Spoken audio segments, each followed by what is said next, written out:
उभाटा गटाचे खासदार जनाब संजय राऊत आणि आदित्य ठाकरे यांच्यामधलं भांडण पुन्हा एकदा चव्हाट्यावर आले।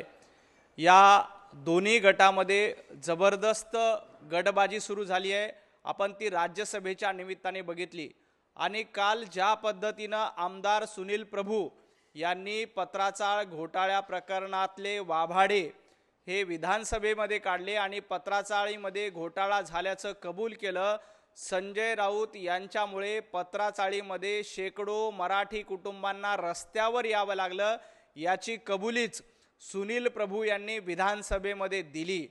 ज्या पद्धतीनं पत्राचाळीमध्ये मराठी माणसाला बेघर करण्याचं काम केलं, मराठी माणसाला घराच्या बाहेर काढण्याचं काम संजय राऊत यांच्या माध्यमातून केलं आणि त्याची जाहीर कबुली विधानसभेमध्ये सुनील प्रभू यांच्याकडूनच देण्यात आली आणि त्यांनी सांगितलं की जवळपास 350 कुटुंब हे पत्राचाळीमुळे रस्त्यावर आले आणि याला जबाबदार कोण आहेत तर जनाब संजय राऊत याला जबाबदार आहेत।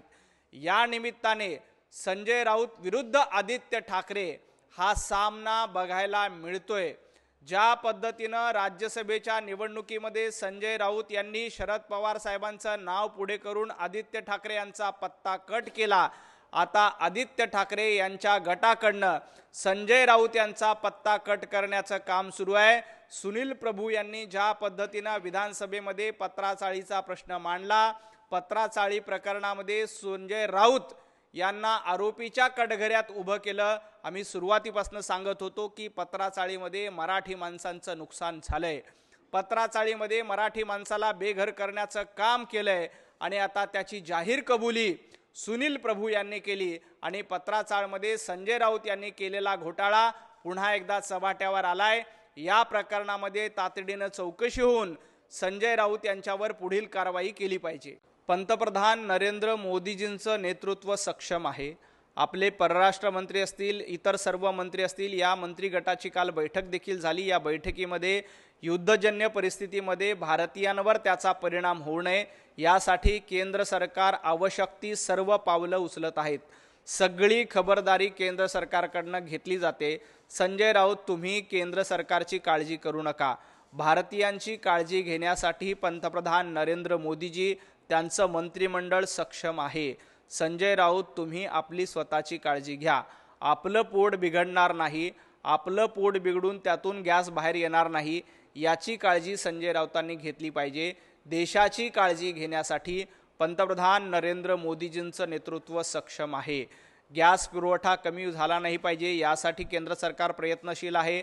आपण मोठ्या प्रमाणात रशियामधनं देखील तेल आयात करतोय, येत्या काही दिवसामध्ये ते पोहोचेल आणि त्याच्यानंतर आपल्याला जी काही इंधनाची असुरक्षितता वाटते ती येणार नाही। जाणीवपूर्वक पॅनिकता निर्माण करण्याचा प्रयत्न संजय राऊतांकडून केला जातोय। या देशामध्ये अराजकता पसरली पाहिजे हे धोरण राहुल गांधींचं होतं आणि त्याच धोरणाला पुढे नेण्याचं काम संजय राऊत यांच्याकडून केलं जातंय।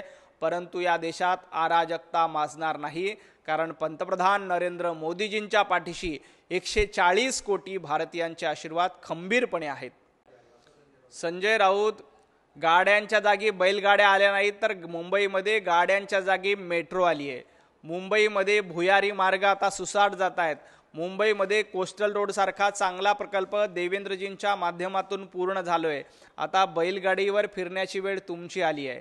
पंतप्रधान नरेंद्र मोदीजींच्या नेतृत्वामध्ये आपण बुलेट ट्रेननी फिरतोय, देवाभाऊंच्या नेतृत्वामध्ये आपण मेट्रोनी गारेगार प्रवास करतोय, याचा विसर संजय राऊतांना पडलाय। हवं तर संजय राऊत यांनी बैलगाडीमध्ये जाऊन फिरावं, परंतु मुंबईकर गारेगार मेट्रोनी प्रवास करतायत। येणाऱ्या काळामध्ये आपण बुलेट ट्रेननी देखील प्रवास करणार आहोत। पंतप्रधान नरेंद्र मोदीजींच्या नेतृत्वात देश 100 वर्ष पुढे गेलाय, पण संजय राऊत आणि उभाटा गट 100 वर्ष मागे राहिलेत आणि ते येणाऱ्या काळात देखील मागेच राहणार आहेत। ज्या पद्धतीनं आदित्य आणि संजय राऊत यांचं भांडण सुरू झालंय त्यामुळे संजय राऊत हे अवेळी जेवण करतायत, त्यांना अपचनाची मोठी त्रास झालाय, त्यांचं डायजेशन सिस्टीम जरा नीट काम करत नाही। त्यामुळे उद्यापासनं संजय राऊत यांनी गॅसच्या बाटल्यावर बसलं पाहिजे आणि गॅसच्या बाटल्यावर बसून गॅस भरून त्याचा पुरवठा उभाटा गटाच्या नेत्यांना केला पाहिजे। ज्या पद्धतीनं भारत अतिशय सक्षम पंतप्रधान नरेंद्र मोदीजींच्या नेतृत्वात आहे. अमेरिका आणि इराणचं युद्ध सुरू आहे, त्या पार्श्वभूमीवर काही प्रमाणात गॅसचा तुटवडा निश्चित आहे, परंतु त्याबद्दल केंद्र सरकार अतिशय चांगली काळजी करते. केंद्र सरकार सक्षम आहे. केंद्र सरकार गांभीर्यानं उपाययोजना करण्याचा प्रयत्न देखील करते. तेल पुरवठा आपण रशियाकडनं घेतला जातोय आणि त्या सुरळीत होईल यासाठी काळजी केली जाते. अशा पद्धतीनं उठसूट हवेत बाण मारायचा हा धंदा संजय राऊतांनी बंद केला पाहिजे. आणि त्यांना जास्त अपचन होत असल्यामुळं, त्यांची डायजेशन सिस्टीम खराब झाल्या असल्यामुळे संजय राऊत यांच्या पोटामध्ये भरपूर गॅस झाला आहे, कारण त्यांचं पोट बिघडलंय.